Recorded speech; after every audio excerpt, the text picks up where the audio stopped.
was early March 2004, and Dr. Eugene Malov was a man who had just received very good news. As the scientist headed from his home in Pembroke, New Hampshire, to his small publishing company located just 7 miles away in Concord, he looked out the window of his dark green Dodge Caravan minivan. The narrow local road that would take him to Route 3 and then north to the state's picturesque capital was hemmed in on both sides by a thick border of trees. No matter how many times Eugene made this drive, he was always struck by the natural beauty that surrounded him. And now, as he looked at the postcard perfection of the New Hampshire mountains, forests, and rushing streams, he suddenly felt hopeful that the research he was doing would help preserve the beauty of this environment for generations to come. If his 2 children and his brand new first grandchild were going to enjoy the cool summers and clean air that he'd grown up with, then the United States and the world had to find a power source that was cleaner, cheaper, and safer than burning natural gas or fossil fuels. And Eugene, along with a small handful of other scientists, was absolutely positive that he already knew what that power source was: cold fusion. Also known as low-level nuclear reaction, cold fusion is a revolutionary way to create unlimited energy by forcing a nuclear reaction to take place at room temperature and under normal pressure. It's actually the same kind of reaction that triggers the energy released by the explosion of an atomic bomb.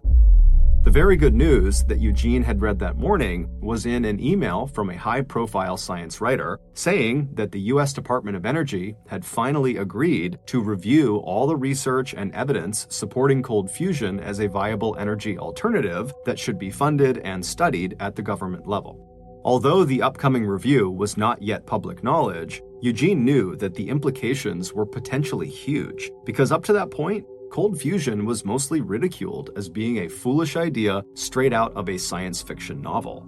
But now, if the government stamped their approval on cold fusion, it would totally disrupt the world energy production industry. And more specifically, it would cost jobs and money for a lot of people who worked or invested in fossil fuels. The concept of cold fusion had first made public headlines back in 1989 when 2 electrochemists working at the University of Utah claimed to have discovered the chemical process that led to cold fusion. And for a while, it was the breakthrough in energy research that everyone, including Eugene, was buzzing about. But when no one else could replicate the scientists' results, it didn't take long before people began accusing the electrochemists of faking their results, that cold fusion was just a hoax. But over the years, after reviewing all the science and data, Eugene had gone from being a member of the mainstream cold fusion skeptics club to conducting his own experiments and research that convinced him that cold fusion was possible. In fact, as far as Eugene was concerned, cold fusion was not just a theory. It was a scientific certainty that would transform people's lives and save the planet from global warming.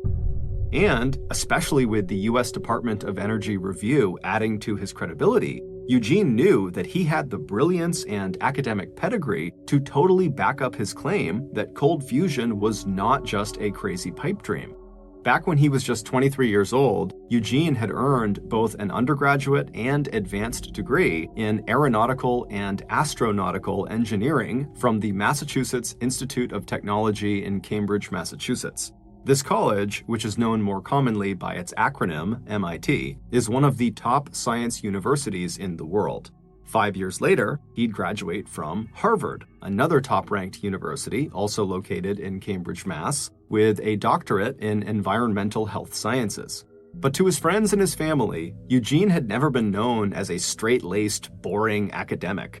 While he did love to talk endlessly about his latest experiments in global warming and cold fusion, he also had a totally zany sense of humor and a big personality to boot that often made him the life of any party he attended.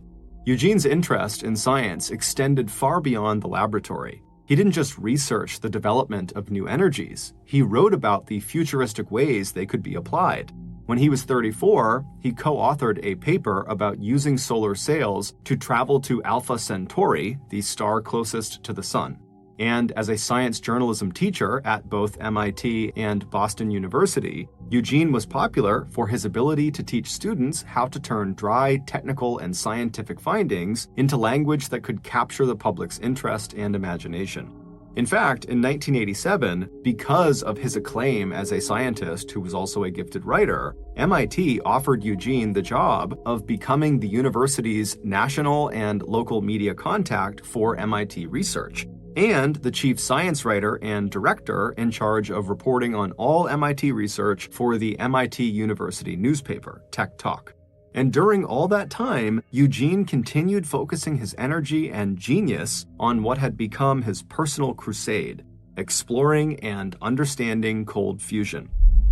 So 4 years later, in 1991, it did not come as a big surprise to his fellow scientists and colleagues when Eugene published a book on cold fusion that was nominated for a Pulitzer Prize, one of the most coveted awards in literature. What did surprise the scientific community was Eugene's decision, also in 1991, to resign from his high-paying job at MIT and to accuse the prestigious university of deliberately hiding cold fusion data so it could protect its reputation and its funding for more conventional nuclear fusion research. After leaving MIT, Eugene totally embraced his new role as an outsider, a highly respected and credentialed scientist and writer who challenged his more traditional and mainstream colleagues to push the limits of invention and theory. He began working as a consultant to U.S. corporations and investment firms doing research and development in cold fusion. In late 1994, he founded his own magazine called Infinite Energy, and with the money from an anonymous donor, he also set up his own nonprofit organization called New Energy Foundation that built a laboratory for testing new technologies. In 1998, Eugene was the technical advisor for the Hollywood thriller The Saint that centers around the theft of a newly discovered formula for cold fusion. Now, in 2004, as Eugene drove along the beautiful New Hampshire country roads, he was known not only for his brilliance and unconventional career path, but for his outspoken and sometimes combative criticism of big oil and the mainstream energy science community. As Eugene turned right onto New Hampshire Route 3, the narrow highway that would take him the rest of the way to his office in Concord, he'd already decided on the headline for the article he'd be writing for the May-June issue of his magazine, Infinite Energy. It would read, U.S. Department of Energy commits to re-examine cold fusion, 15 years of evidence for low-energy nuclear reactions. After pulling into a parking space out front of his magazine headquarters, Eugene hopped out of his car and headed inside where he celebrated this victory with his little 4-person staff. Over the next few weeks, Eugene put off everything else in his life so he could work exclusively on the article for the next issue of Infinite Energy. And only when it was finished did he really turn his attention to another, totally separate, personal problem that had been coming to a head over the last several months. Back in the spring of 2003, a little more than 1 year before the review of cold fusion was announced, Eugene's parents were ready to sell their house in Norwich, Connecticut, where Eugene had grown up. Eugene's dad had been a plumber, and his mom had been a math teacher, and then once they retired, they moved away from Norwich. And for more than a year, the white craftsman-style home on Salem Turnpike in the middle of the old mill town in eastern Connecticut had been sitting vacant. But Eugene, who was an only child, had very fond memories of the house with its arched windows and doorway. He'd spent hours when he was young lying out in the backyard of that house, looking up at the stars while he imagined scenes from the hundreds of science fiction books he loved to read. So he persuaded his parents not to sell the property, but to rent it out instead. This way, they could keep the place that held so many happy memories, and Eugene, who said he would manage the property for a small fee, could pull in some much-needed extra income. Ever since Eugene had left his high-paying job at MIT to focus on his magazine and foundation, money had become tight, especially in the last year when his fundraising efforts had fallen short and he'd been forced to shut down the research lab at Infinite Energy and lay off 3 of his lab technicians. Eugene had even gotten his own real estate license to help cover family expenses and keep his magazine afloat, but it still just wasn't really enough. And so this rental property opportunity was a lot more than just nostalgia. This was a big financial opportunity for Eugene and his wife of 34 years, Joanne. So in May of 2003, Eugene's first tenants at his family's home moved in, Patricia and Roy Anderson. And at first, everything was great. Then, in January and February of 2004, the couple missed paying their rent. As a licensed real estate broker, Eugene knew that he could have started eviction proceedings within 2 weeks of non-payment. But Eugene and his parents did not want to just kick the couple and their 26-year-old son off the property unless that was their absolute only option. But after months of sending the tenants dozens of legal notices that rent was due and never hearing a word back, the matter unfortunately went to mediation, which is when a neutral third party steps in and helps the two sides resolve their issues. Eugene and the tenants would eventually work out an agreement that gave the Andersons until mid-April 2004 to move out of the house. And, true to their word, the Andersons would leave on time, and they would move into a new apartment about 20 minutes away. But despite getting the property back, Eugene knew that it was not ready to be rented out again. Soon, he would have to get over there and make some repairs and do some lawn work and remove some belongings that the Andersons appeared to have just left behind. But for now, with the May-June issue of Infinite Energy finally out on the newsstands, Eugene, who had not had a day off in weeks, decided to take a little break from his responsibilities. So he and Joanne arranged to take a short vacation and go to Seattle, Washington to visit their newly born first grandchild. This flexibility was one of the things that Eugene had enjoyed the most since leaving MIT. He missed the big paycheck, but really, Eugene had never been much of a 9-to-5 company man. Still strong and in good shape, with receding but still thick dark hair, a graying beard, and glasses, Eugene threw himself into physical work and social get-togethers with the same energy that he brought to conducting cold fusion experiments in the basement of his New Hampshire home. His wife, Joanne, was just as outgoing and sociable as her husband, so they were both excited about seeing their daughter and son-in-law, meeting the new grandbaby, and exploring the largest city in the Pacific Northwest. And once there, everyone knew that Eugene would spend at least a few hours in various Seattle coffee shops chatting with environmentally conscious hipsters about global warming. Before leaving for Seattle, Eugene had emailed his colleagues in the scientific community about the pending Department of Energy review of cold fusion, and he urged them to make the potential role for cold fusion a key issue in the 2004 presidential campaign that was now underway. It was clear Eugene wanted to rattle a few cages amongst the cold fusion skeptics. After returning a few days later from Seattle, all Eugene really wanted to do was dive right back into his cold fusion research. But before he could do that, he knew he had to head back down to Connecticut and prep the family property so it could be rented out again. So, bright and early on Friday, May 14th, 2004, Eugene put on his khaki work pants and white t-shirt. He hopped into his Dodge Caravan, decorated with cold fusion decals, and made the 2.5-hour drive south to begin the big cleanup. Eugene liked physical work, and he was actually looking forward to getting the property back in shape. The mediation/eviction process had been quite stressful, and it had cost him some money, but in the end, both he and the Andersons had actually parted on good terms. When Eugene arrived at 119 Salem Turnpike, he felt a familiar sense of affection for the place where he had grown up. The house was set close to the road, and the road was now a lot busier since he was a kid. And then as he kind of looked around, he felt a little pang of regret that so many of the houses on the block that he had grown up with had given way to fast food restaurants and shabby strip malls.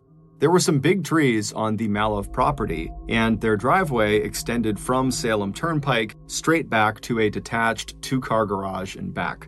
Once in the backyard, the house itself blocked the view of the street and muffled the sound of traffic. It was actually one of the property's best selling points, that the backyard felt much more private than the location of the house suggested.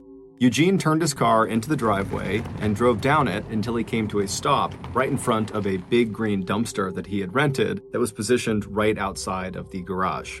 After getting out of his car, Eugene walked over to the back door of the house, he unlocked it, and went inside to use the first-floor bathroom. Afterwards, he went back outside, tossed his empty coffee cup into the dumpster, and then he made his way into the detached garage to start clearing it out. Over the next couple of hours, Eugene threw a lot of the junk in the garage out into the dumpster, he cut the grass, and he got a chance to chat with the next-door neighbors and put out the word that, yes, they were looking for some new tenants. Eventually, Eugene went back inside of the house and began removing some of the random possessions that the Andersons had left behind.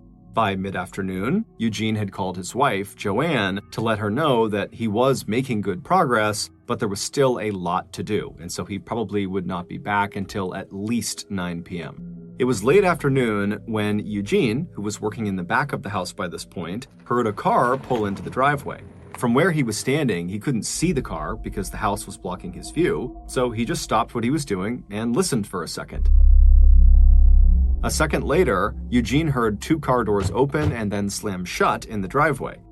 Eugene likely believed these were people who had maybe seen his for rent sign, which was out front, and they were just looking for more information about the property. So Eugene made the short walk from behind the house over to the driveway, and when he turned the corner and looked up the driveway toward this new parked car, he had to squint because the sun was beaming down on his face. As he strained his eyes to see who was there, he made out 2 large men he did not recognize walking toward him. Before Eugene could even ask their names or what they wanted, the 2 men rushed up to him and began kind of muscling him backwards. As they did this, they told Eugene very clearly why they were there, at which point Eugene, who's kind of stumbling backwards, began yelling for them to stop and to just leave, but the 2 men did not leave. Instead, they continued to press and muscle him backwards until Eugene was out of sight of the driveway and the main road. Several hours later, at around 10 p.m., Eugene's wife, Joanne, who was at their home in Pembroke, New Hampshire, 2.5 hours away to the north, received a call from a woman who identified herself as Demetrius Granger. The woman was down in Norwich, Connecticut, and while driving along the Salem Turnpike, she'd seen a house with a for rent sign out front, and she called the number, which was Joanne's phone number. She apologized for the late call, but she wanted to know if it was possible to maybe have a look at the property that night. Joanne had not heard from Eugene since their last call several hours earlier, and since he wasn't back yet, she had just assumed he was still at the house working. So she gave Demetrius a description of her husband and his vehicle and told her that if Eugene was still there, she was sure he'd be happy to show her around. About 40 minutes later, Demetrius arrived outside of 119 Salem Turnpike. She didn't see a Dodge Caravan in the driveway, and so she figured Eugene must have left to go back to New Hampshire. But she decided, since she was there, she would still like to just hop out and maybe get a better look at the outside of the property. So she pulled into the driveway, she parked her car, and she got out and began walking down the driveway toward the back of the house. But after walking only a few steps, she suddenly stopped. Then, with her hands shaking, she pulled out her cell phone and she dialed 911.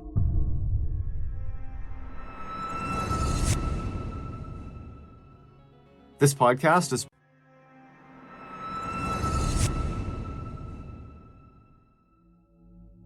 at the Norwich Police Department, just 7 minutes away from the rental property. The night dispatcher answered the emergency call.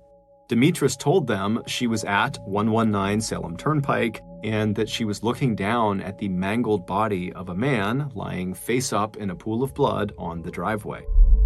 By 11 p.m. that night, Eugene's childhood home was swarming with police and emergency medical personnel. It didn't take long for the 2 lead detectives who arrived on the scene to realize that they were likely dealing with a homicide and a possible robbery. As they approached the victim, they immediately noted that his shoes were gone and his pockets had been pulled inside out. After talking with a terrified Demetrius, who had gone back to sit inside of her car, and after dialing the phone number listed on the for rent sign out in the front yard, it also didn't take the detectives very long to identify the victim as Eugene Malov. Joanne Malov, almost speechless with shock, was able to tell detectives that her husband was in Norwich to clean up the family rental property. She told them that she had expected Eugene home in New Hampshire by now, but she had talked with him earlier in the afternoon by phone, and he had told her that there was just a lot of work to do and that he might be much later than he had thought.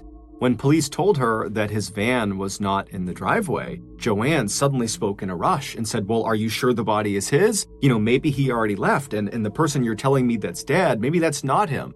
But, as gently as they could, the detectives on the phone told Joanne that the man they had found definitely matched her husband's description. Then, the Norwich police called the Pembroke, New Hampshire police and asked them to send an officer over to the Malov house to check on Joanne and to gather any information they could about her husband's activities that day.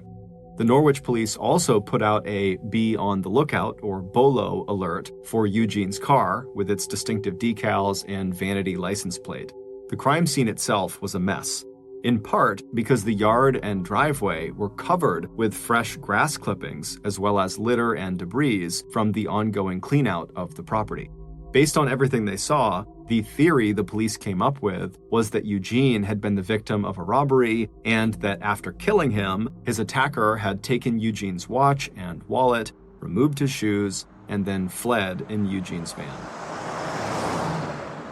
Early the next morning, Norwich police got a call from a patrol officer saying he'd discovered Eugene's Dodge Caravan in a commuter parking lot at the Foxwoods Resort and Casino, located 15 minutes away from the site of the murder.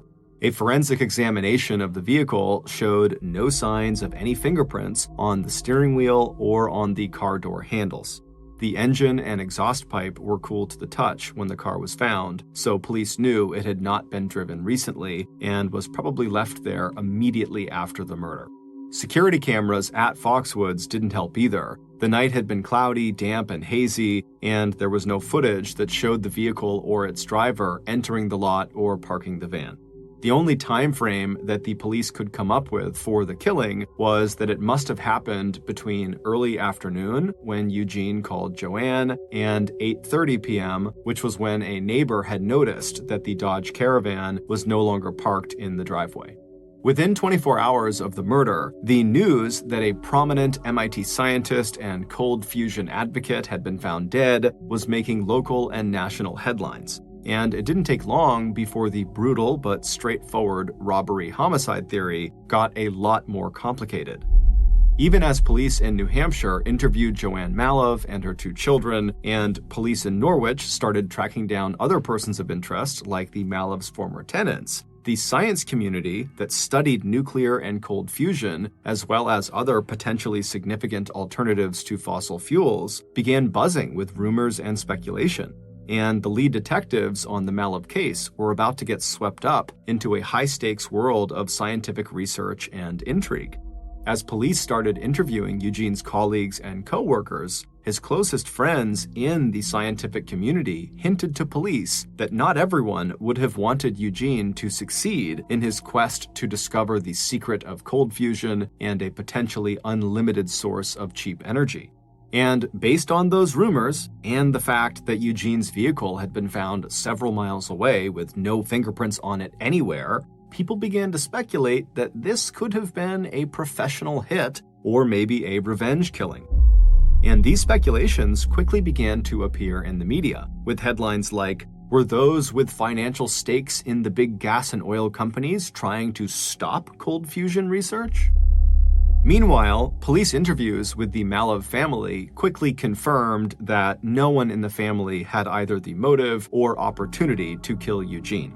But when Joanne told police about the eviction proceedings against Roy and Patricia Anderson that Eugene had been directly involved in, police quickly turned their attention to tracking the former tenants down. Almost immediately, they got a tip from a neighbor who had been friendly with the Andersons that led police to the Andersons' 26-year-old son, Chad Schaefer, who had lived in the house on 119 Salem Turnpike with his parents. And Chad, who was totally shocked at the news of Eugene being found dead, would tell police that he was not directly involved in the eviction proceedings. That was something that Eugene and his parents handled. But his impression was that his parents and Eugene had ended things on relatively good terms. When asked, Chad told police that he had been at his apartment with his girlfriend and newborn baby on the day of the murder. As for his parents, he didn't know for sure where they had been on the day of the murder, but he believed with relative certainty that they had been at their new house in Montville, Connecticut. So police would go to Roy and Patricia's house in Montville, and the couple would be just as shocked by the news about Eugene as their son was, and they would say they were home on the day that Eugene was killed. And when asked about the eviction, Roy and Patricia's story would match their son's. They said that they had not been happy about being evicted, obviously, but ultimately they had managed to end things on fairly good terms with Eugene and his family. And so after the police left the couple's home, they realized that they had no leads. Everything had turned into a dead end. Everyone had an alibi and no one knew what happened. But soon, the police would catch a huge break, or so they thought.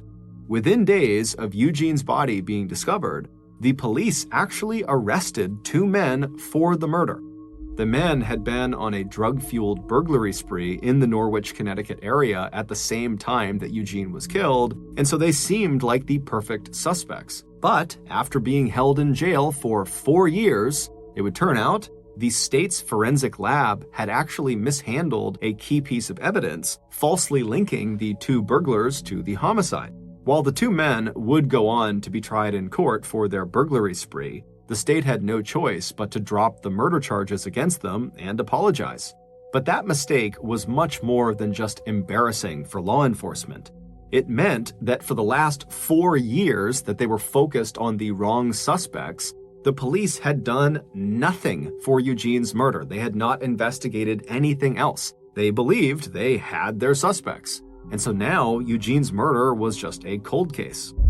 But in November of 2008, which was right after the 2 wrong suspects were released, the state of Connecticut formed a special cold case task force of state and local law enforcement personnel that began aggressively reinvestigating Eugene's murder. 3 months later, they held a press conference announcing that they were now offering a $50,000 reward to anyone from the public who came forward with information that would lead to Eugene's killer. While the task force declined to give any details about their new investigation, Detective Jim Curtis told reporters that during their first 3 months on the case, they had already come up with at least one very promising lead. The news of the possible lead and the $50,000 reward electrified the scientific community.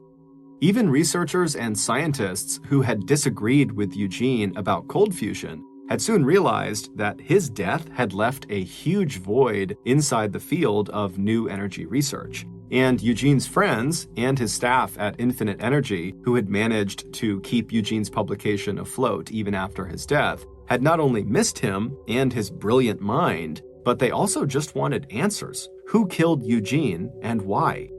The big new lead that Detective Curtis had referred to during the press conference related to a particular set of keys.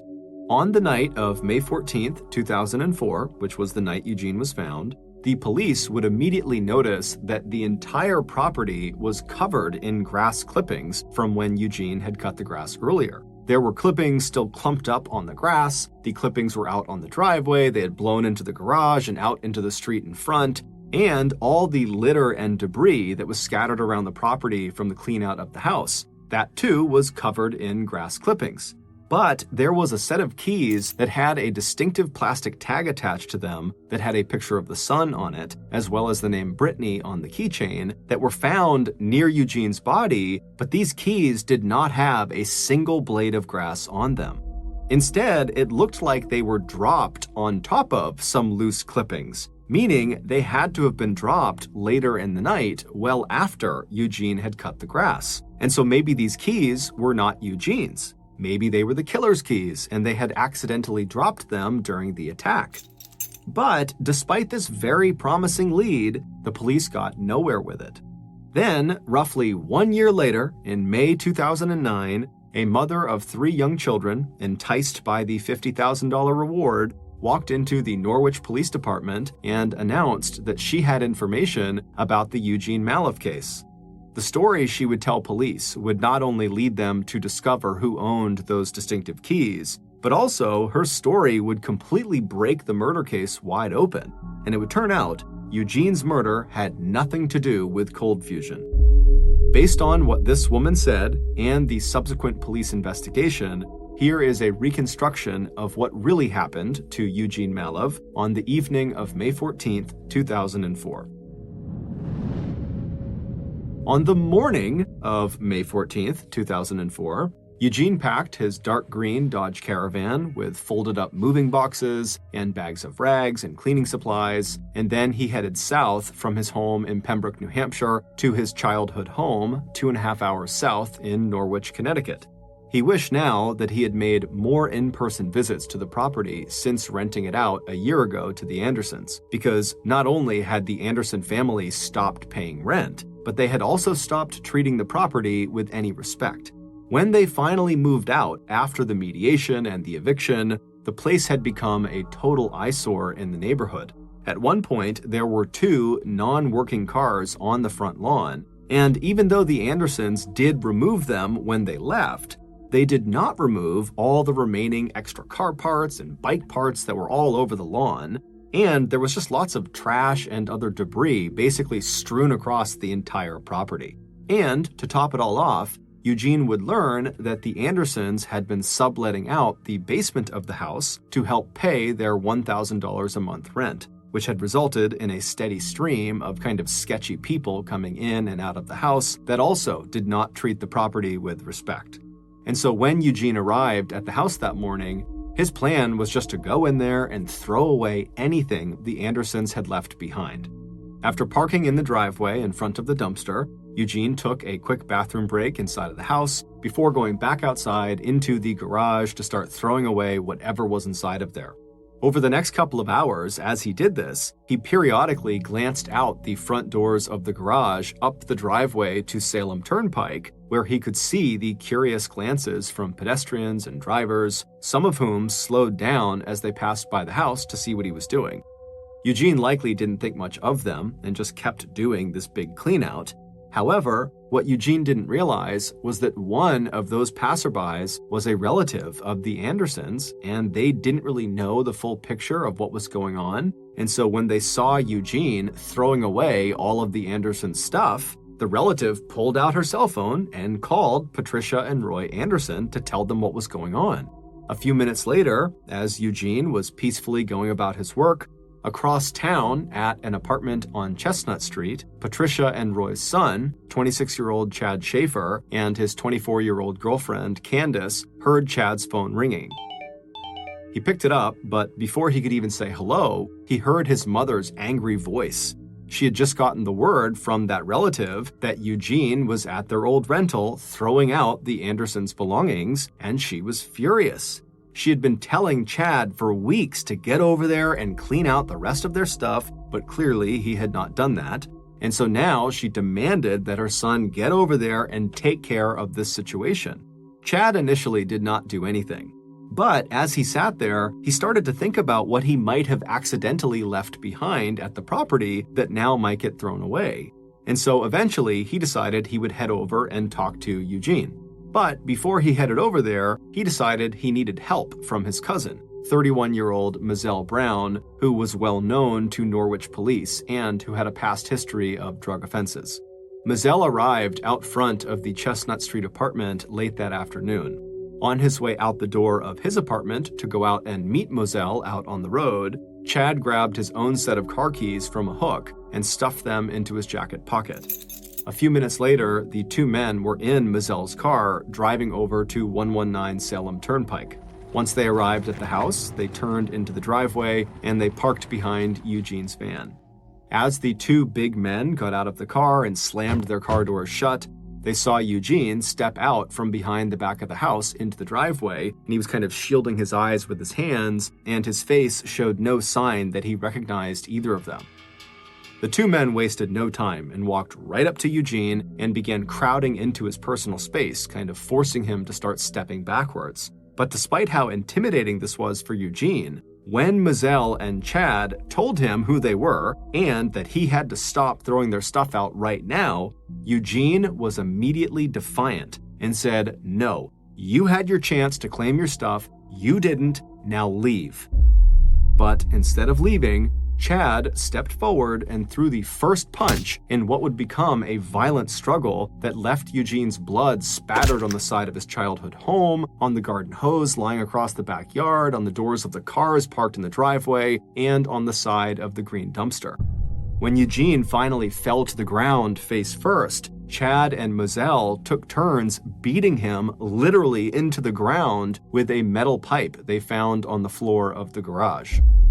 Eventually, the two men stopped and just stood there in silence, sweating and breathing heavily while they stared down at the horrible damage they had inflicted on Eugene. Then, almost like snapping back to reality, the two men looked around them to see if anyone had seen them. But when they looked around, it was quiet, and they noticed that where Eugene had fallen, his body was kind of blocked from view by the dumpster and his van and their car, and so no one could even see him, even if they were looking in their direction. And so the two men, satisfied they were in the clear and that they would not get caught, they just casually hopped back into their car, they backed out of the driveway, and they drove back to the apartment on Chestnut Street. When Chad and Moselle walked through the front door, Chad's girlfriend, Candace, immediately saw their clothes were covered in blood. But before she could absorb what the two men told her, that they had, quote, beat the shit out of their landlord, the two men told Candace that she now had to come with them and help them make their murder look like a robbery. Candace put her newborn baby in the crib, and then she, Chad, and Moselle left the apartment and returned to 119 Salem Turnpike. But when they got there and they parked in the driveway and approached Eugene's body, Chad and Moselle were stunned to find that Eugene was still alive. He was still breathing. When they rolled him over, Eugene opened his eyes and looked up at his attackers and began pleading with them to help him as the blood began to spill out of his mouth. As Candace started to back away, Moselle reached out and caught her by the arm and dragged her back to Eugene's body, and Chad pushed the metal pipe they had used earlier to beat Eugene into Candace's hands. And then Chad pointed at Eugene and said, "Hit him." When she didn't respond, Chad slapped her and said if she didn't do as he told her, they'd kill her too.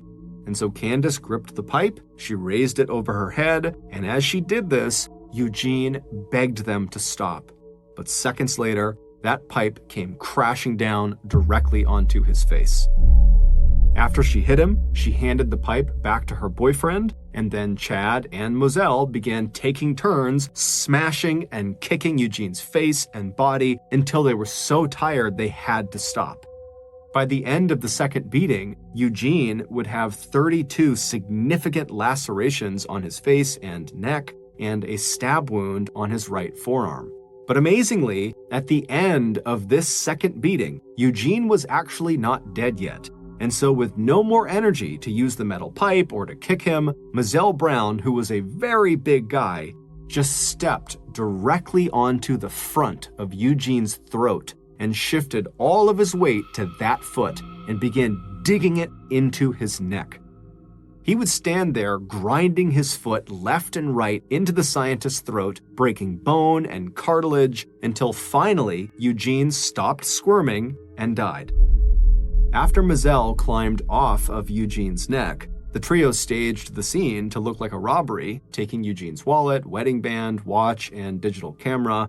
Then the men gave the keys to Eugene's van to Candace and told her to drive the van to the parking lot at Foxwoods Casino, where Chad's stepfather worked, and to make sure she wiped any of her fingerprints off of the car's steering wheel and door handles. Later that night, after Chad and Moselle picked Candace up at Foxwoods, the three would go back to the Chestnut Street apartment.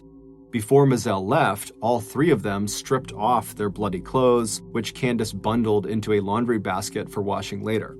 Candace stuffed the items they had stolen from Eugene into a box that she shoved into the back of a closet and then later burned. When Norwich police arrived at the Chestnut Street apartment the day after the murder to question Chad about his possible involvement in Eugene's murder, Chad and Candace gave each other alibis, and Chad was highly cooperative, giving police the address of his mom and stepdad. It wouldn't be until later that day that Chad would realize he had dropped his car keys at the scene of the crime. Those were the distinctive keys with the plastic tag and the name Brittany on the keychain that the cold case task force had zeroed in on for not having grass clippings on them. The name Brittany was the name of Chad's daughter from an earlier relationship with an ex-girlfriend.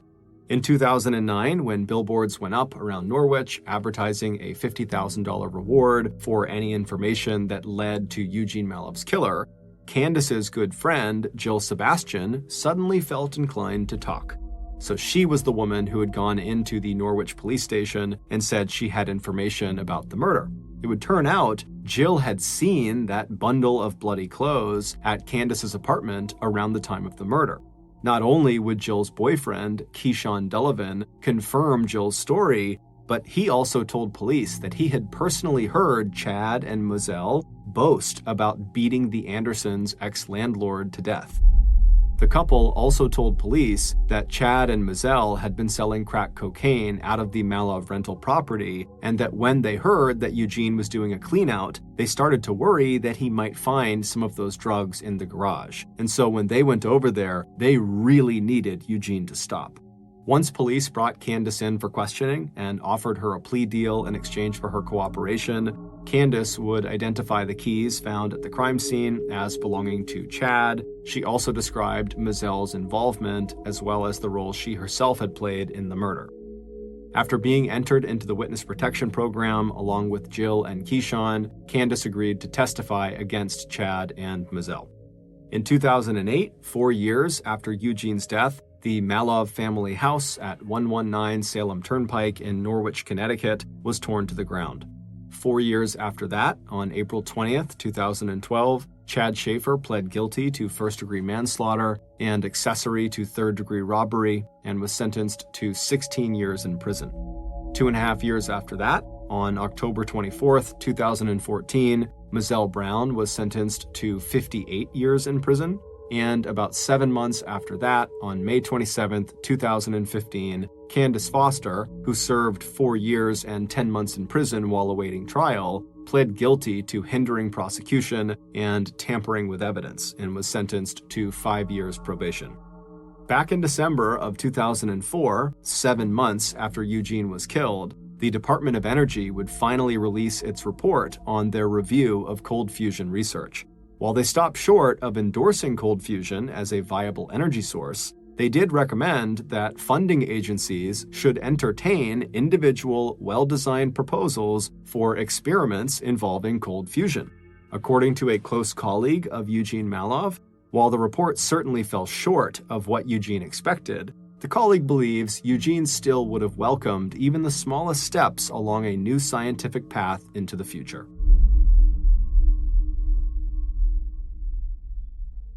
On Saturday, November 16, 1991, a 17-year-old high school senior named Crystal Todd was in her bedroom getting ready to go to a party in the small town she lived in, which was called Conway, South Carolina.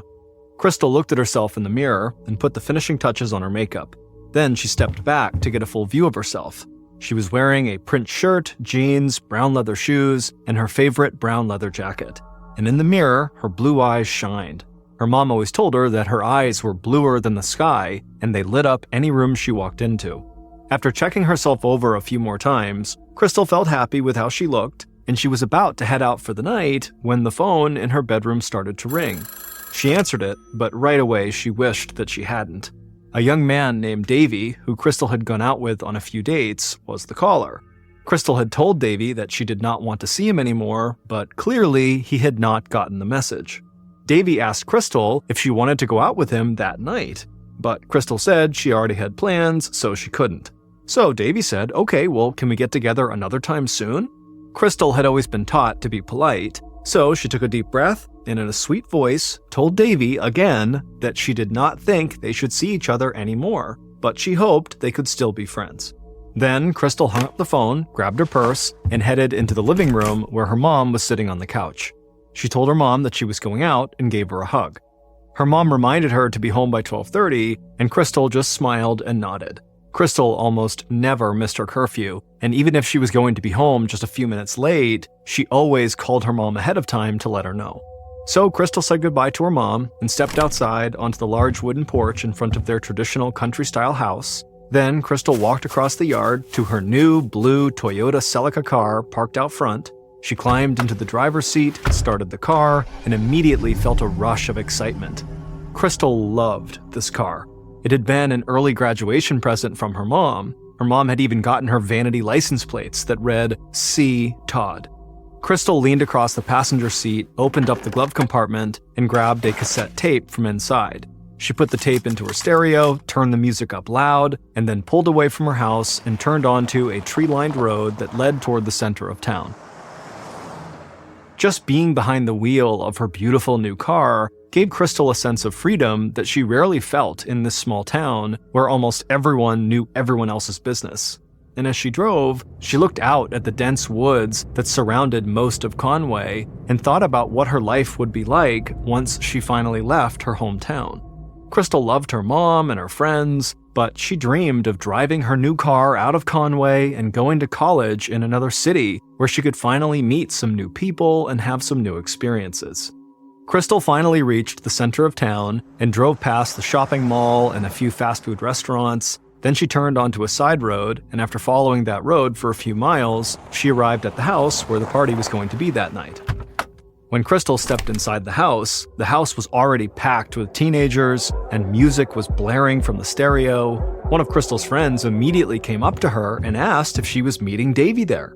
Crystal frowned and said no, she was not, and she actually hoped Davy would not show up to this party at all. But Crystal would tell this friend that there actually was another guy Crystal was hoping to see at this party. But when Crystal's friend asked her who this guy was, Crystal just smiled and didn't say anything, like she was keeping a big secret. Then Crystal poured herself a beer into a red plastic cup and stepped away into the crowded living room. Crystal was fairly short. She was only 5'3" tall, so once she was in the room, she got up on her toes and craned her neck to see over everybody in the room, but she didn't see the guy she was hoping to see. So she weaved her way through the crowd and found her way to the living room couch. For the next couple of hours, Crystal sat right there drinking a beer, periodically scanning the crowd in hopes of seeing this new guy, but he never appeared. And as Crystal scanned the room that night, she started to become more and more aware of all the happy couples dancing and talking to each other, and it started to make her feel really lonely. And as she started to feel lonely, she suddenly wished that her really good friend, Ken Register, had been there that night. Ken and Crystal had been friends since they were kids, and whenever they were together, Crystal never seemed to get bored. But Ken had graduated a year earlier, and he made it a point now not to hang out at high school parties. Finally, at around 11 p.m., when still this guy had not shown up to the party, Crystal got up from the couch, she made her rounds around the house saying goodbye to her friends, and then she headed back outside. The music from the party faded as she got into her blue car, and then after firing up the engine, she began driving back toward the center of town along the dark road. After a few minutes, Crystal passed the mall's brightly lit parking lot and then glanced at the clock on her dashboard. It was only 11:15, which meant she had a little over an hour before she had to be home for curfew. And Crystal was not about to waste an hour of freedom, so she decided she would at least go out and get some fast food before heading home. After driving a little further down the road, in the direction of the nearest fast food restaurant, Crystal eased off the gas and stopped at a traffic light. She turned up her music even louder and started singing out loud, but then she heard a car horn blaring over the music. She thought she must have missed the green light, but when she looked up, she saw it was still red. She heard the horn again and realized the car that was honking was right next to her. Crystal looked out her passenger side window at this other car, and when she saw who was driving it, she immediately smiled and waved, and the other driver rolled down their window, and Crystal did the same. She rolled down her passenger side window. Then the other driver, while shouting over the music, asked if Crystal wanted to hang out. Crystal's smile instantly grew much wider, and she said yes, definitely. She had about an hour until she had to go home. A moment later, the light turned green, so Crystal drove forward and pulled into the parking lot of a nearby middle school and parked. The other driver followed her. Crystal grabbed her keys and got out of her car, but left her purse behind. Then she made her way over to this other driver's car, she hopped in the passenger seat, and they took off. At 1 a.m. on November 17th, so about 2 hours after Crystal had left that party, Her friend, Ken Register, who she had hoped would be at that party with her, was getting ready for bed. Ken had worked his construction job all week and then spent the previous night with his girlfriend at the go-kart track. He was exhausted and he knew he still had to get up early for church. But before he could lie down in bed, his telephone rang. He figured it must be his girlfriend calling to say goodnight, so he reached over and grabbed the phone, but right away he knew it was not his girlfriend and something was terribly wrong. Crystal's mom was the one calling him and she was frantic. She said Crystal still was not home and had not called her to say she'd be late. And so Crystal's mom asked Ken if he knew where she was or if he had seen her that night. Ken told her that he had not been with Crystal that night, so he didn't know where she was, but he reassured her that, Crystal was probably just out with friends and had lost track of time and would be home soon. But nothing Ken said seemed to calm Crystal's mother down. Instead, she just kept saying, "Ken, I really think something is wrong. She's never late. And if she's going to be, she always calls." And so Ken, who had known Crystal's mom since he was a little kid and could really tell this was a crisis point for her, he told her, "Look, I'll call the 2 closest hospitals and see if maybe she's in one of those." And so Crystal's mom thanked Ken, and he told her he would call her right back after he called the hospitals. After Ken hung up with Crystal's mom, he would call both hospitals, but neither had any records of Crystal ever having come in that night. So Ken called Crystal's mom back and gave her the news, but he told her again that, Crystal was fine. She likely just lost track of time, or maybe she got sucked into dropping someone off who lived far away, but don't worry, she'll be home, everything's fine. Crystal's mom was not buying it, but she did say to Ken that while he was calling the hospitals, she had called the police and they too told her that this did not seem like a big deal and that likely Crystal would be home soon. Ken felt terrible for Crystal's mom, but there really wasn't much else he could do, and so eventually they both just said, "Okay, we'll be in touch if we hear from Crystal," and then they hung up, and a little while later, Ken was asleep. At around 9 a.m., 8 hours after Crystal's mom had called Ken, 2 brothers in their 20s were driving down a road in Conway in their pickup truck. The older of the 2 was driving, while the younger brother was scanning the woods outside. He was looking for a good spot to start their deer hunt for the day. And just then, the younger brother said he saw something. So the older brother, who was driving, pulled over to the side of the road and parked, and then after they both got out, the older brother expected the younger brother to head towards the woods to show him what he saw. But instead, the younger brother walked ahead in the middle of the road and stopped over this big stain on the ground. And when the older brother walked up next to him, they both looked down and they could see clearly it was a huge pool of dried blood. In fact, there was so much blood on the concrete that the brothers thought maybe some big wild predator must have attacked a deer in the area, and they both worried that maybe this wild predator was still close by. But then the younger brother pointed to a trail of blood that led from the road to a nearby ditch about 10 feet away. The men looked at each other and then followed the blood trail, and when they got to the other side of the road and looked down into this ditch that was about 5 feet deep, what they saw at the bottom stunned them both into silence. Finally, the older brother snapped out of his daze and started running back towards the truck, and his younger brother followed him. The 2 of them climbed into the truck, and before long they were peeling out of there, speeding down the road as fast as they could to alert the police.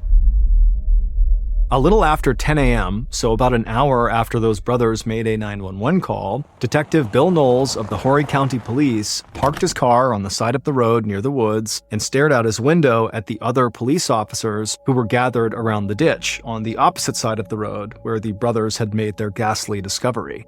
Knowles stepped out of his car and stretched. It was sunny and very mild that morning. Then, as soon as he was out of his car, one of the officers spotted him and waved him over to the ditch. Knowles walked slowly across the road, staring down at the massive trail of dried blood. Then he reached the officer and looked down into the ditch below. Knowles' breath caught in his chest, and a look of complete shock crossed his face. He had known he was coming to investigate a murder, but the brutality that had been inflicted on the victim he was now staring at was beyond anything he'd seen before.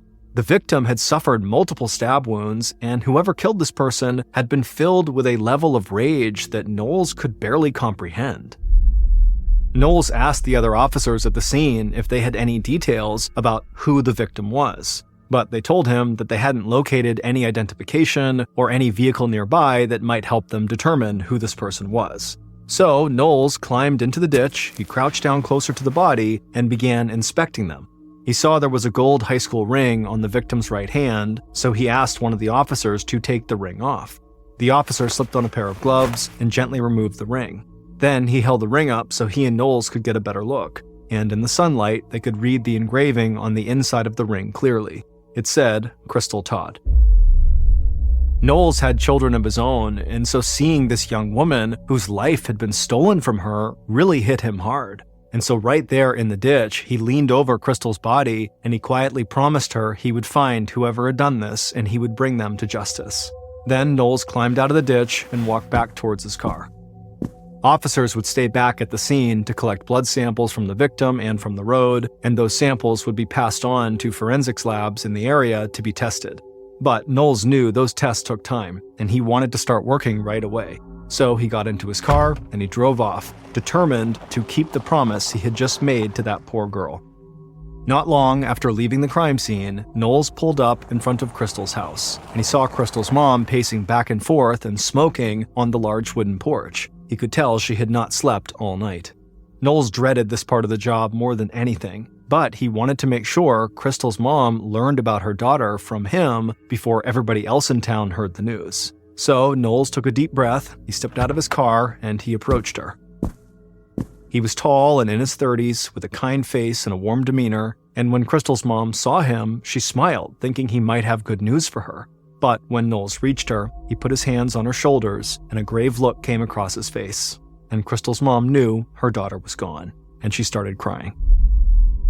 In a gentle voice, Knowles told her that they had found Crystal's body, and he said how sorry he was for her loss. Then he made the same promise to her that he'd made to her daughter. He would find the person who had done this. Knowles said he hated to put her through anything else that morning, but he asked her if she could tell him anything about the night before that might help him figure out what had happened to her daughter. Crystal's mom could barely think. She was crying and her hands were trembling, and so she took a long drag on her cigarette and just tried to clear her mind for a second. Then she told Knowles that Crystal had gone to a party the night before and she hadn't come home for curfew. She said she had called around and nobody had seen or heard from Crystal, and one of her friends, Ken, had even called a couple of hospitals to see if maybe she was there, but she wasn't. And then after that, Crystal's mom just said she couldn't remember anything and she went back to smoking. Knowles told Crystal's mother again how sorry he was, and then he turned and walked back to his car. Crystal's mom watched him drive away from the house, and then she went back inside and collapsed on the couch, sobbing. Then she reached over and grabbed the phone and called Ken. On the other line, when Ken heard the news, he was totally devastated. With his voice cracking, he said he would come by as soon as possible. He would be with her so that Crystal's mom would not be alone.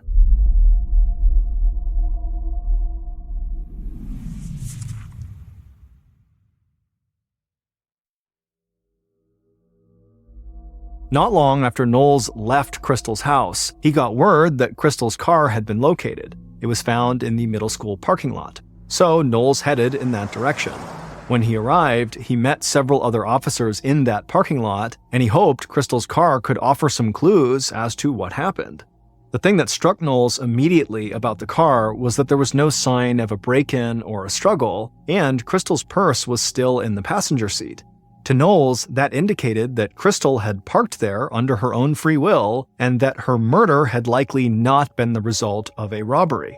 Knowles hoped that Crystal's friends might be able to shed some light on how Crystal had gotten from her car in the middle school parking lot to the road where her body had been found. And he knew on Sunday evenings, almost all of the teenagers in town got together to hang out in the mall parking lot.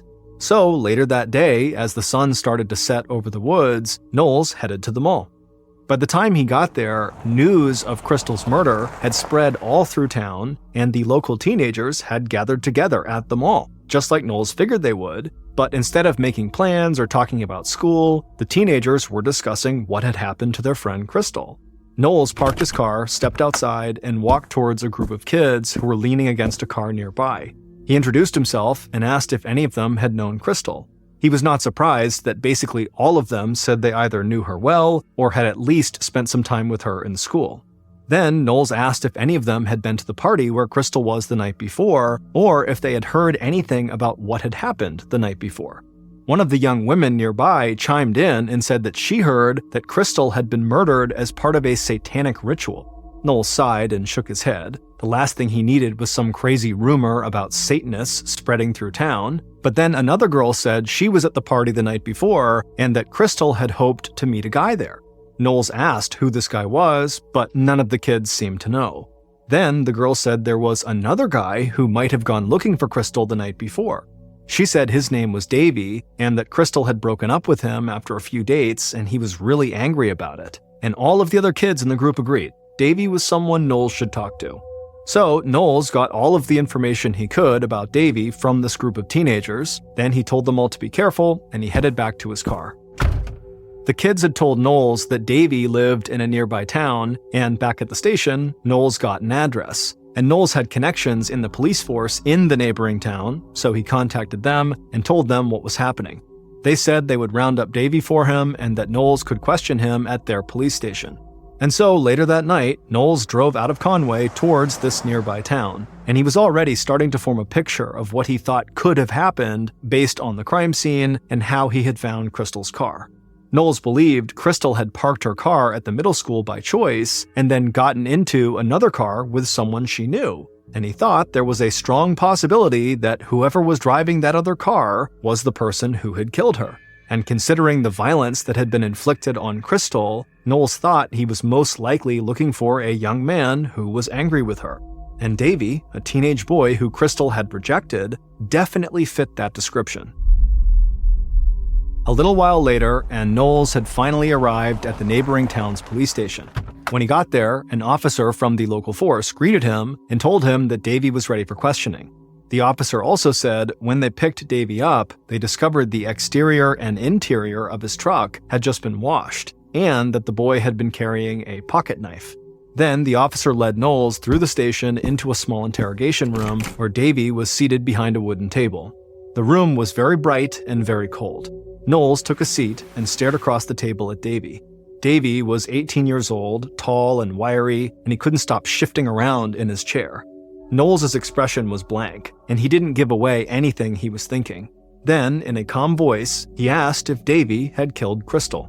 Davy shifted more in his chair and tapped his foot on the ground. He didn't look up at Knowles, but he said he had nothing to do with any crime. He said he'd called Crystal the day before to see if she wanted to go out with him, but she had said she already had plans.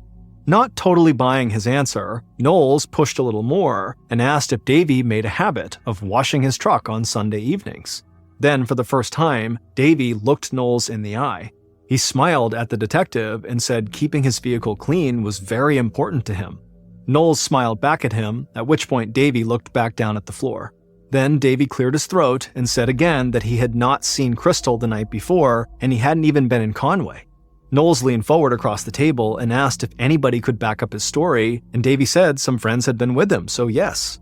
Davy fit Knowles' idea of the potential killer, but Knowles knew he still had to gather more information before he could determine Davy's guilt or innocence. The kid had been a little smug about cleaning his truck, but a lot of young men in the area went out of their way to keep their trucks looking really good. And Knowles knew a knife was most likely the murder weapon, but Davy carrying a pocket knife on him was not out of the ordinary because it was a pretty common practice amongst hunters and hikers in the area. So Knowles told Davy not to leave town and that police would be in touch if they needed more information. Then he walked out of the interrogation room, thanked the officers at the station for helping him, and headed back outside to his car. It had only been about 12 hours since Crystal's body had been discovered, but Knowles already felt like he was running out of time. He knew that the murder of a popular high school student could send panic through a small town like Conway, so he wanted to close the case as fast as possible and reassure everyone that their families were safe. But over the next several days, Knowles questioned all of Davy's friends, and they all corroborated his story that he had not seen Crystal or been in Conway on the night of her murder. And so Knowles started to feel like his chance to close this case quickly was slipping away. A week went by with no new leads in the investigation, and now Knowles found himself standing outside in a huge crowd of people gathered in the church cemetery who were desperate for answers. Over 1,000 people were there to attend Crystal's funeral, including almost every teenager who went to school with her. Knowles could hear crying throughout the crowd as the minister said his final prayer. Knowles and members of his team had come to the funeral to see if anything or anyone might stand out and offer them any sort of clue. But as Knowles watched Crystal's friends and family walk by her coffin to say their final goodbye, all he saw was a town in mourning. Crystal's death had affected everyone, and he knew her murder would stay with this community for decades to come. By the time Knowles left, he knew the funeral hadn't given him any new information to go on. In fact, it had just made it clear how difficult his job would be. In a town like Conway, where everybody seemed to know Crystal, the list of potential suspects was almost endless. So, not long after the funeral, Knowles reached out to state law enforcement and forensics experts in South Carolina for help. And together, they came up with a plan to narrow down Knowles' search. They decided they would use DNA testing. DNA testing is an investigative technique that uses biological evidence found at the crime scene or on a victim to connect a suspect to the crime or to rule out a potential suspect. At the time of Crystal's death, DNA testing was still a relatively new technique, and it hadn't been used yet to solve a murder case in the state of South Carolina. But Knowles wanted to use all of the tools available to him. So the police in Conway made a public announcement that they needed male volunteers to submit samples for DNA testing.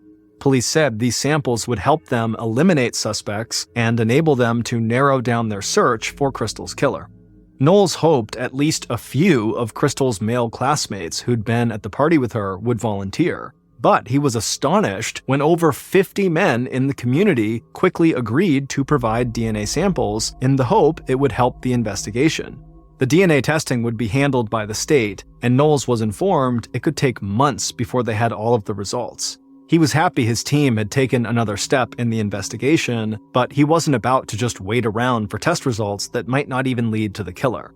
So while he waited for the results, Knowles kept digging into Crystal's personal life. And in January of 1992, so about a month and a half after Crystal's funeral, Knowles discovered something that he thought was a major break in the case. On a cool January night, Knowles sat at his desk in the station reading through Crystal's school notebooks that had been retrieved from her locker. Knowles was exhausted because he and his team had been working around the clock on this case for months, but he refused to let that exhaustion get in the way of the promise he had made to Crystal and her mother. Knowles rubbed his eyes, picked up the mug on his desk, took a sip of coffee, and kept reading over the notebooks. He was looking for anything that might help his investigation, but as he read, he just started to feel a deep sense of sadness. Amidst Crystal's notes for her high school classes, he saw drawings she had doodled in the margins and little messages she'd written to herself. Flipping through the notebooks, all Knowles could think about was how young Crystal was and how full of hope she must have been. But then someone had robbed her of all of that, and that person was still walking free. Just then, something in one of the notebooks jumped out at Knowles. The name Andy Tyndall was written in the flowery handwriting of a teenager who might have a crush. So Knowles flipped through a few more pages, and he saw Andy's name again written in the same way. In the interviews that Knowles had conducted with Crystal's friends, Andy's name had never come up. But now Knowles wondered if Andy was the high school boy Crystal had hoped to see at the party. So during the following week, Knowles dug into Andy's background, but he discovered Andy wasn't a high school boy at all. He was a 31-year-old man who liked hanging out with high school girls. And Knowles also learned that Andy had come to Conway, South Carolina after committing a robbery in Alabama and violating his parole. And so for the first time in weeks, Knowles felt like he might have a real prime suspect. Knowles contacted some of Crystal's friends he'd already spoken to, and he asked them if they knew anything about Andy. And finally, he found one of Crystal's friends who was willing to talk. Knowles met with this girl at her house, and she told him that Andy was like a secret between some of the girls at school. She said he was handsome, charming, and he had muscles like a bodybuilder. She said she didn't know if Crystal and Andy had ever gone out, but Crystal had definitely met him, and she wouldn't have been surprised if Crystal did have a crush on him. That was the connection between Crystal and Andy that Knowles was looking for, and the fact that Andy had violated parole in another state was enough for police to bring him in. And so on January 21st, 1992, over 2 months after Crystal's murder, Knowles sat across from Andy in a small police interrogation room. But unlike Davy, the nervous teenage boy Knowles had questioned earlier in the investigation, Andy was totally calm and collected.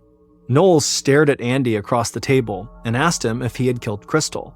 Andy didn't flinch. He just said he'd only met the girl one time, months before the murder, and had never seen her again.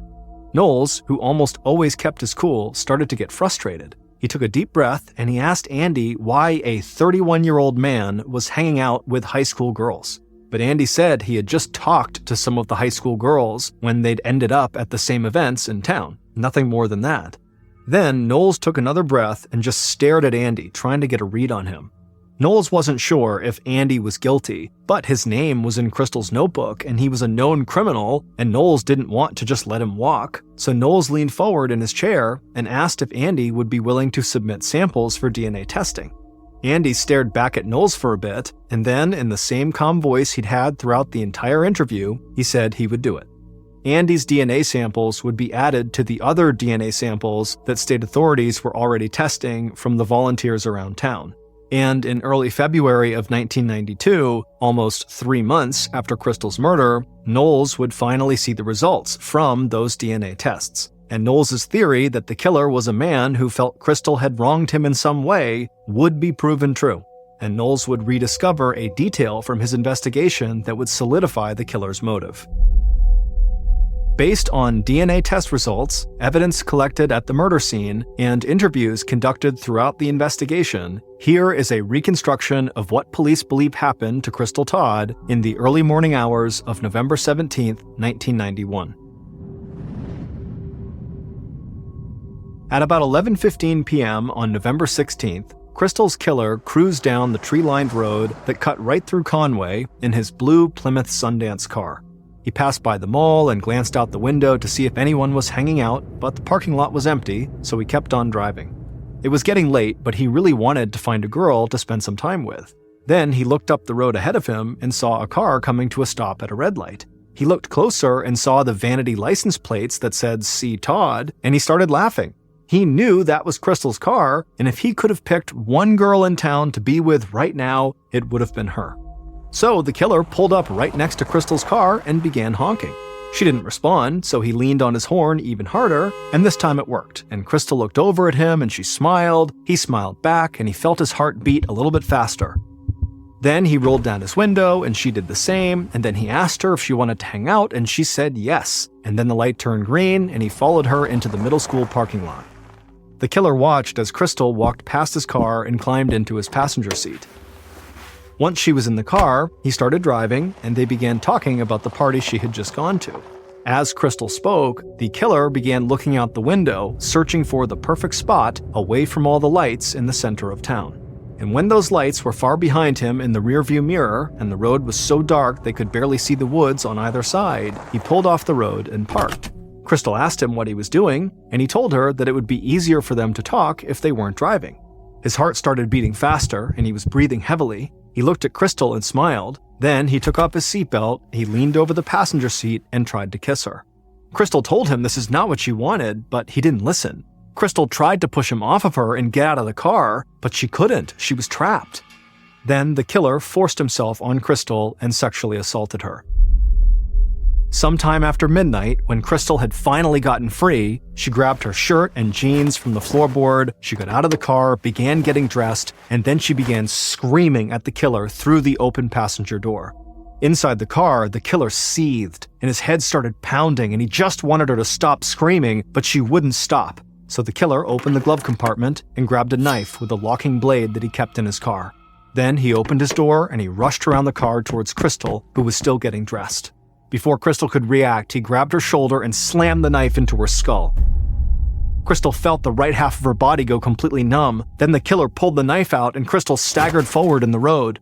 The killer followed with his knife raised, and Crystal held up her left hand to try to stop him, but there was nothing she could do. He stabbed her in the chest and she fell down, but the killer kept going. The killer would stab Crystal 31 times, and some of the wounds were inflicted after she was clearly already dead. Finally, the killer stopped, looked at what he'd done, and started to panic. The road was dark, but in the moonlight, he could see where the road dropped into a ditch on the opposite side from where he had parked. So he grabbed Crystal under the arms, dragged her body across the road, and threw her in the ditch. Then he ran back to his car, slammed the door, and sped off down the road. And he didn't stop until he parked in front of his house. Before he got out, he looked over the car to see if there was anything Crystal had left behind, and he saw her keys on the floorboard of the passenger seat. He grabbed her keys, got out of the car, and ran across the porch to the front door. His hand was shaking, and his house key rattled the doorknob as he unlocked the door. Once he was inside, he ran to his room, and he hid Crystal's keys in a drawer. And when he looked down at his hands, he finally realized he was covered in blood. So he stripped down, ran to the bathroom, and took a shower. Afterwards, his hands were still trembling, but he was breathing a little easier. So he walked back to his bedroom and got dressed for bed. But before he could lie down, the phone rang.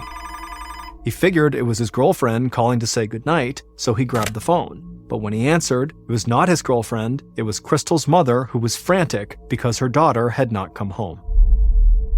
Ken Register, who was one of Crystal's best friends since childhood, who was a pallbearer at Crystal's funeral, and who was the person who had comforted Crystal's mother after she found out her daughter had been killed, had been the one who murdered Crystal. It would turn out that Ken fit the description of the killer Knowles had first imagined, a young man who knew Crystal and who believed he had some reason to be angry with her.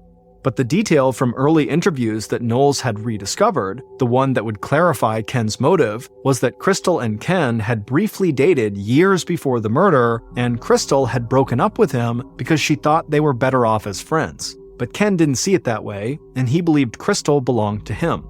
And his desire to have her for himself, no matter the cost, had grown over the years. And then, on the night of the murder, Ken was driving home from the go-kart track when he saw Crystal at the red light, and he decided that was the night they were going to be together.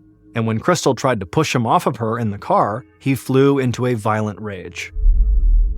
It would turn out Crystal's murder was the first murder case in South Carolina solved by using DNA evidence, because Ken had been one of the people in town who had quickly provided a DNA sample when police asked for volunteers, and Ken's DNA sample had linked him to the sexual assault and the murder. Ken would later suggest he had provided those samples despite being guilty because he didn't fully understand how DNA evidence could tie him to the crime. Ken would ultimately confess to the murder, he was found guilty, and he was sentenced to life in prison. Then, in 2022, over 30 years after the murder, Ken came up for parole. But Crystal's friends, who still missed her dearly, started a petition to have Ken's parole denied. And Ken eventually just waived his right to a parole hearing, and as of May 2023, he remains in prison. On December 10, 2006, a slight man in his 20s with thick black hair stood shivering as he worked on the slaughterhouse floor at Quality Pork Processors in Austin, Minnesota. Machinery clanked in the background, and the metallic smell of fresh blood and acrid bleach hung in the air. The man, whose name was Javier, felt the freezing wind blow in from the loading docks and seep through the thin white lab coat he wore over his clothes. But Javier wasn't just cold. His muscles ached, he felt like he might have a fever, and his hands and feet tingled as if they were asleep. He hoped he wasn't coming down with the flu. He stomped his feet and tried to shake the tingling sensation out of his hands, but that didn't help. Javier's workstation was the last stop on a conveyor line that snaked its way through a large room. On this line, workers systematically carved up each hog carcass into roughly 150 pounds of pork, sausage, bacon, and other cuts of meat. Javier stood shoulder to shoulder at a long table with two other workers. A young woman named Maria was to his right, and on his left was an older man named Carlos. And the three of them, their job was to process the pigs' heads. All three of them wore rubber boots and safety glasses, and their lab coats were pretty much always stained with blood and gore. Maria and Carlos looked up as Javier kept stomping his feet, but they quickly forgot about him and returned their attention to the work in front of them. A new pig head came down the line about every 3 seconds, and there really wasn't time to make conversation. Javier had started this job 3 months earlier after moving all the way from Oaxaca, Mexico. Someone he knew from his hometown had moved here to Austin, Minnesota first, and then sent word back home to Mexico saying there were lots of good jobs here, And so, the town of Austin, Minnesota had now filled up with friends and relatives from the same area in Mexico. Javier and his wife, Anna, had decided to take a risk and follow all these people going to Minnesota. They'd packed up their entire lives and brought their 2 young kids. The freezing winter was a huge adjustment, and it was hard to be in a place where they didn't speak the same language. But Javier was learning English as quickly as he could, and for now he was lucky that most of his coworkers were Latino as well, so he could speak Spanish at work. And so Javier and Anna were quickly becoming part of a tight-knit Mexican community in Minnesota. Javier, who loved basketball, had even found a few friends to play pickup games with on the weekends when it was warm enough outside. And so all in all, Javier was happy with his new life in Minnesota. He was glad to have his job at the meatpacking plant, even though it was totally physically punishing. Everyone on the processing line did the same thing over and over and over again all day long. Javier knew that many of his coworkers suffered from repetitive motion injuries, such as carpal tunnel syndrome, which causes numbness, tingling, and pain in the hand and forearm. But on that cold December day, Javier tried not to focus on his aching, tingling limbs. There was a nurse on duty at the plant, but he didn't want to risk being sent home. He didn't have many sick days left, and he really needed the paycheck. His family needed winter clothes, and their expenses were much higher in Austin, Minnesota than they had been back in Mexico. So despite how horrible he felt, Javier remained in his place between Maria and Carlos at the end of the processing line. He turned his attention to the work in front of him and finished his shift before heading home. The next day, Javier woke up in his apartment, shivering under his blanket. Before he even opened his eyes, he realized that he still felt achy and his hands were still very tingly. And it was an odd sensation in his hands, almost like his hands belonged to someone else. As Javier pulled the blanket closer to his body, he immediately felt that same feverish chill that he'd had the previous day at the plant. Javier desperately just wanted to go back to sleep, but he knew he couldn't. He had to go to work. Javier finally opened his eyes and tried to swing his legs towards the edge of the bed, but nothing happened. His legs remained still. He tried to tense the muscles, but felt no response. With his heart racing, he sat up and grabbed at his thighs with his hands, and to Javier's horror, they just felt like dead weight. No matter what he did, he couldn't get his legs to move. Javier frantically yelled out that he couldn't feel his legs. His wife, Anna, rushed inside with a look of deep concern on her face. Cold sweat started dripping from Javier's brow as the realization of his situation sunk in. He told Anna that he needed to go to the hospital right now. The couple didn't have a car, so Anna called a taxi, and then she and their kids literally carried Javier from his bed to the cab. Javier did his best to keep a brave face on for his family, but when he looked over at his wife, he could tell how scared she was.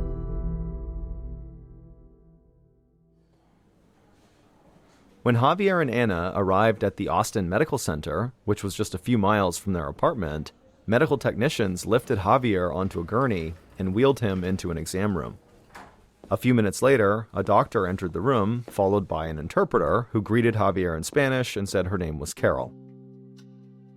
For the next few minutes, the doctor and Javier discussed his symptoms as Carol translated their statements. Finally, the doctor said something to Carol, and then the doctor left the room. Javier could hear him making a phone call from his office across the hallway. Carol leaned into Javier and explained that the doctor suspected that Javier had nerve damage, but he didn't know what had caused it, and the Austin Medical Center was not really equipped to treat it. The doctor had recommended that Javier be transferred to the Mayo Clinic, a larger medical center about 50 miles away in Rochester, Minnesota. He was making those arrangements now. Javier looked over at Anna as she squeezed his hand. He didn't want to go so far away from her and the kids, but he needed to get better so he could go back to work. Javier looked back at Carol and nodded. He would go to the Mayo Clinic.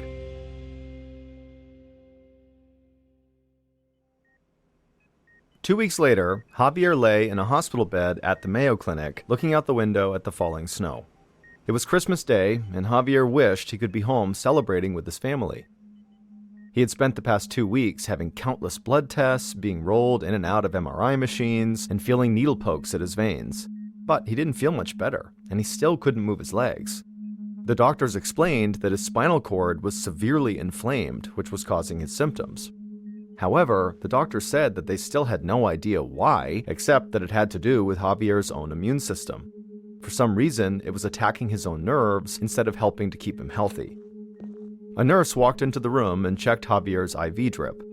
Javier was being treated with steroids, which are powerful chemicals that reduce swelling in the human body. His doctors had promised Javier that steroids would bring some relief to his spinal cord, although they probably would not completely cure his mysterious ailment. Javier winced as he remembered the doctor who told him that he might spend the rest of his life in a wheelchair. The thought of that filled Javier with dread. If he couldn't walk, then he would not be able to keep working at the meat processing plant. He would have no way to make a living for Anna and the kids, and he would become dead weight to his whole family. Javier thought that he and Anna had come too far and worked too hard to give up now. And so he looked down at his tingling legs, and with all his might, he tried to move them, and just then he saw he could wiggle his toes. Just a little. Wasn't much, but it was a start. Javier decided he would do everything he could to try to get back on his feet. As Javier was struggling to recover, Carol Hidalgo, the translator at the Austin Medical Center, walked into a small exam room with a doctor to help out a new patient.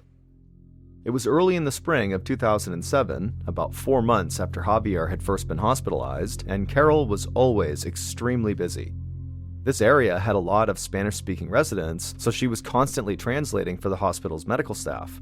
It was tiring work, but Carol enjoyed it. She felt like she was a problem solver. The latest patient was a tired-looking man in his 40s who worked at the quality pork processors plant with Javier. The man, whose name was Carlos, the man who stood next to Javier on the processing line, rubbed his legs as he explained that he'd been feeling weak and experiencing tingling in his limbs for over a month now. Carol listened carefully and relayed his symptoms to the doctor. Carlos said that his right hip and thigh were throbbing, and it was as if the soles of his feet were on fire. At first, he thought he was just tired from standing all day long, but now he was having trouble walking. Carlos said that he barely had the energy to do his job, but he desperately needed the money. His family's trailer home had burned down in the winter, and he was putting in extra hours to try to afford the rent on their new home. Carol's heart broke for him. She saw a lot of patients like Carlos. They worked so hard in order to make a better life for their families, but it was often at their body's expense. Their bodies often broke down as a result of the grueling work. She translated his story for the doctor, who nodded and told Carol to let Carlos know she was going to examine his legs. And when she was done, she shook her head and said that she'd need to run more tests. Carlos's muscles seemed fine, and so the doctor suspected that his problems were actually a nerve issue. As the doctor was speaking, Carol frowned. Something about this sounded familiar, but she couldn't exactly place what it was. And anyways, she saw so many patients every single day that it really wasn't that surprising that people's symptoms kind of bleeded together and sounded similar. So Carol jotted down some notes, and then she shook Carlos's hand and told him she hoped that he would feel better soon. Carol followed the doctor out of the room. Austin Medical Center was very crowded that day, and Carol had another patient that she needed to help. In May of 2007, so about 5 months after Javier first got sick, Javier proudly walked back through the quality pork processor's plant doors with a huge smile on his face. For months, his family had survived on their tiny savings and the charity of friends and neighbors.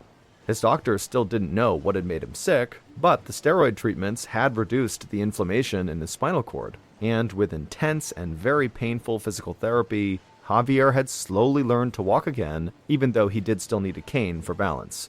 But his doctors thought he was well enough to work again, and the plant had cleared him to come back. Javier yelled greetings to his co-workers, Maria and Carlos, over the very noisy machinery, and right away Javier noticed that they both looked very tired and were moving so stiffly. But there really wasn't time to talk. It was time to get back to work. Javier was the happiest he'd been since that horrible day in December when he first got sick. But despite the progress he had made, Javier still was not fully healed. While he had regained control of his legs, he had not regained control of his bladder. So he had to wear a catheter, a tube that collected his urine in a bag. The bag was taped to his leg under his pants, so it wouldn't be noticeable to anyone. Javier took a deep breath, stepped up to his old place in the assembly line, and got back to work.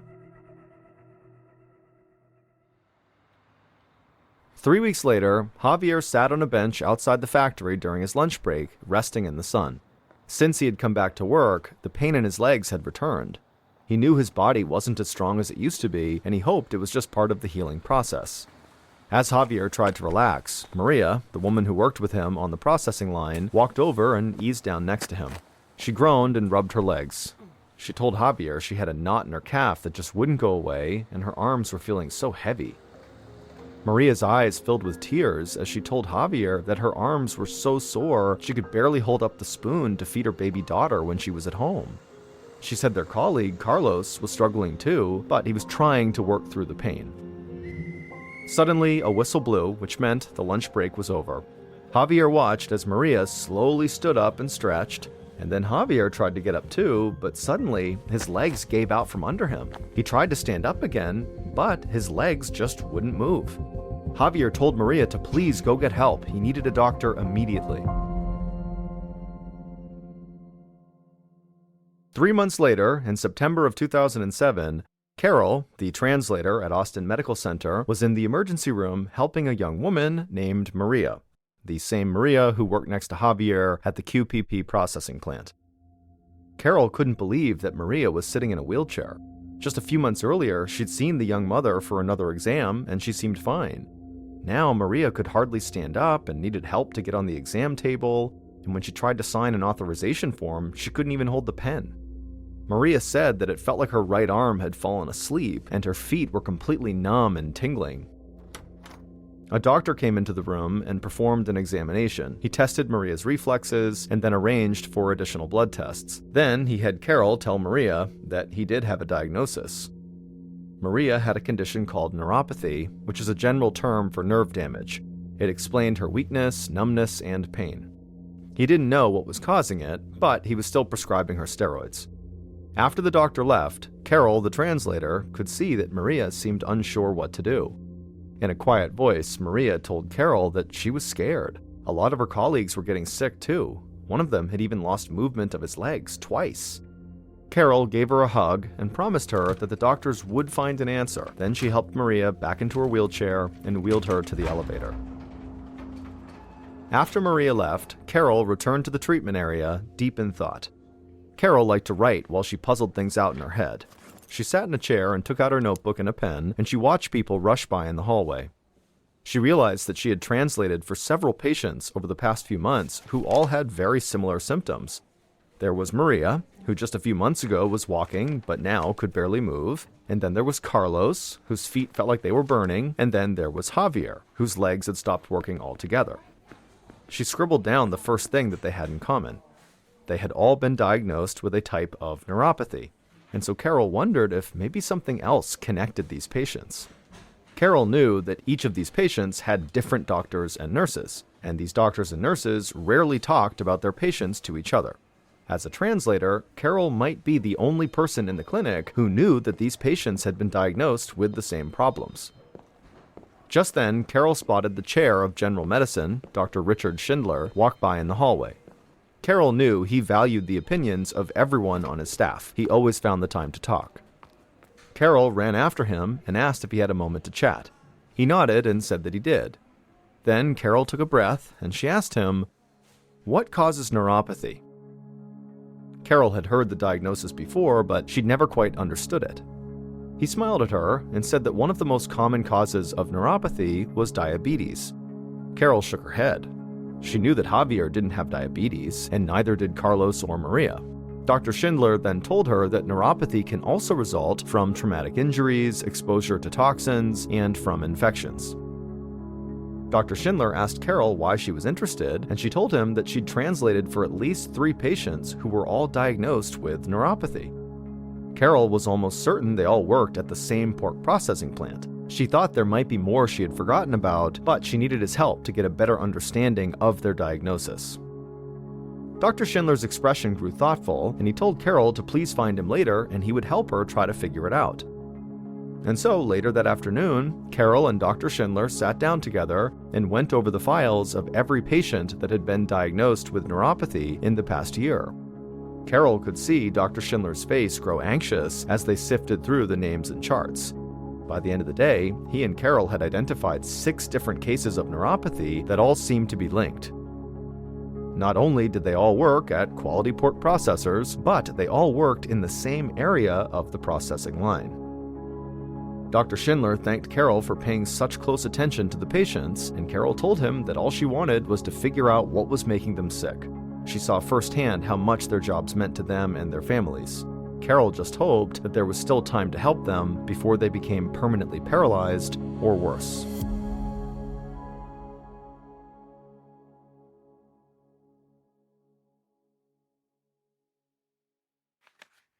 The next morning, after going through the patient files, Dr. Schindler picked up the phone to call the pork processing plant.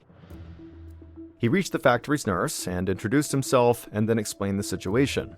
He said several workers from her plant who were suffering from neuropathy had come to his clinic to be treated, and so now he needed to know if maybe other people who worked at this plant had maybe come to her with the same symptoms. He could hear the nurse pause for a moment, and then she said that she did remember some workers coming to her with tingling and soreness in their limbs, and she gave Dr. Schindler their names. He added them to the list of patients that he and Carol had already identified, making a total of more than 11 workers from this plant who all had similar symptoms. Dr. Schindler thanked the nurse for her help, and then they hung up. Clearly, there was something wrong at this pork processing plant, but the doctor didn't know what it was. He wondered if maybe workers were reacting to a vaccination, or maybe they had an infectious illness, or they'd been exposed to neurotoxic chemicals. He didn't know, but there was something there. Something was going on at this plant. Dr. Schindler realized that this could quickly turn into a huge medical investigation, one beyond the scope of just a small regional facility like the Austin, Minnesota Medical Center. And so the doctor sent out an email to Mayo Clinic, a much bigger clinic, which was where Javier had been treated. It was one of the best medical facilities in the state, and if anyone could help with this investigation that was about to start, it was them.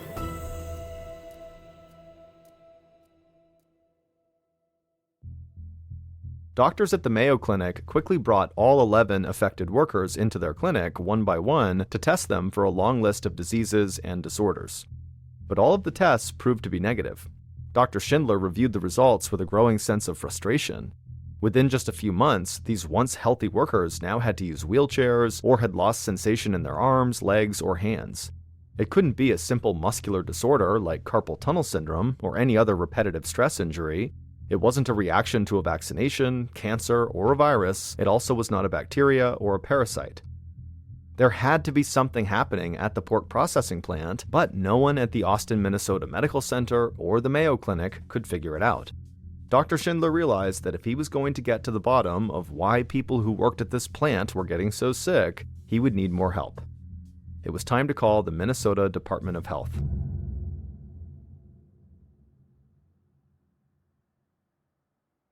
On November 28, 2007, around 2 months after Carol, the interpreter, realized that something at the plant was making all these people sick, Dr. Ruth Linfield, the Minnesota State epidemiologist, pulled her car into Quality Pork Processing's parking lot. At the same time, several other cars drove into the lot and parked right next to her. Dr. Linfield was there to lead an inspection of the meat processing line.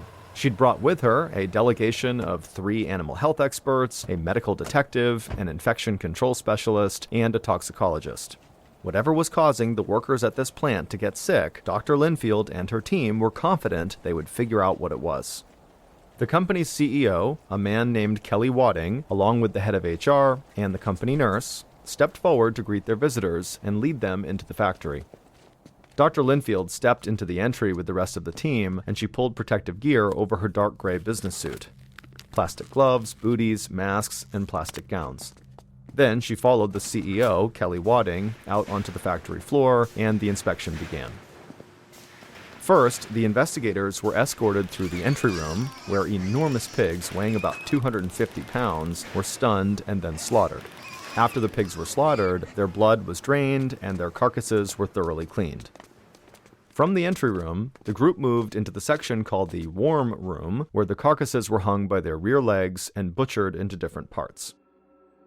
As the investigators followed the path of the pig carcasses around the warm room, Dr. Linfield and her team observed the tasks being performed at each workstation. Each worker made a particular cut in the hog carcass. Some used machinery, and others used large knives. It was messy and repetitive, but so far, Dr. Linfield hadn't seen anything that could cause an outbreak of disease. Finally, at a section near the end of the line, the group came to a large table. About 35 workers were gathered there, removing the last bit of meat from the hog using a specialized device. A pink mist hung over the table. Dr. Linfield stopped walking and looked down at her plastic white gown.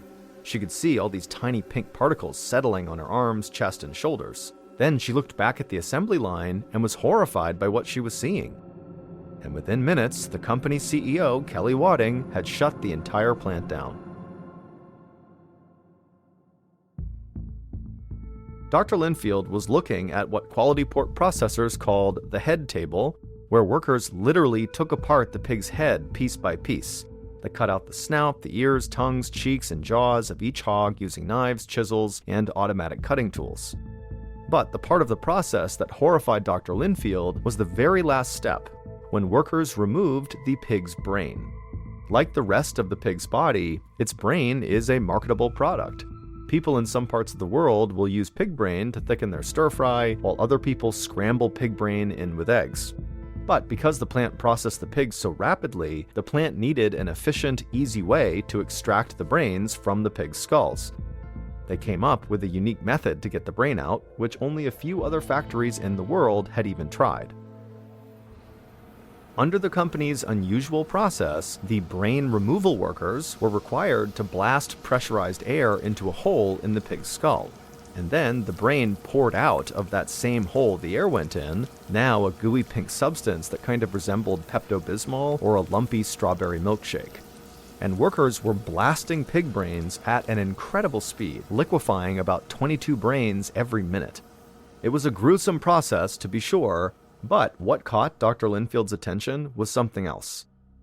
It was the pink mist that hovered around the whole head table and then lightly coated the rest of the room thanks to the air currents from the fan above them. That pink mist was created by tiny particles of pig brain. The air gun that workers used to liquefy the brain was so strong that some of the brain became vaporized and basically floated up into the air. None of the workers wore any kind of breathing protection, such as respirators or face masks, so everyone in the room, but especially those who worked at the head table, and even more so the actual brain removal workers, were inhaling particles from 1,350 aerosolized pig brains every hour. Javier was a brain removal worker, and Carlos and Maria worked very close to his station. In fact, almost all the workers who got sick were stationed right near the brain removal machine. Dr. Linfield's team discovered that all of these workers were suffering from a brand new disease, which was given the name progressive inflammatory neuropathy. As a result of their massive exposure to aerosolized pig brain matter, their immune systems were constantly creating antibodies to neutralize the foreign proteins. But because these animal cells were very similar to human cells, the antibodies ended up attacking their own nerve cells as well, and over time, the disease could do enough damage to leave victims confined to a wheelchair. Kelly Wadding, the pork processing CEO, shut off the air gun as soon as Dr. Linfield pointed out all the pig brain particles floating in the air all around his employees. And then the CEO had that air gun hauled out of the factory on a trolley, never to return. And once that air gun was gone and the factory resumed work, the workers at the head table stopped getting sick. Javier would return to work a second time, but his body was so damaged that he could not actually handle the physical demands of the job. Javier's current state of health, the condition of his family, and his location are unknown. The same can be said for his co-workers, Maria and Carlos. As for the plant, they continue to process pork, slaughtering about 19,000 hogs every day.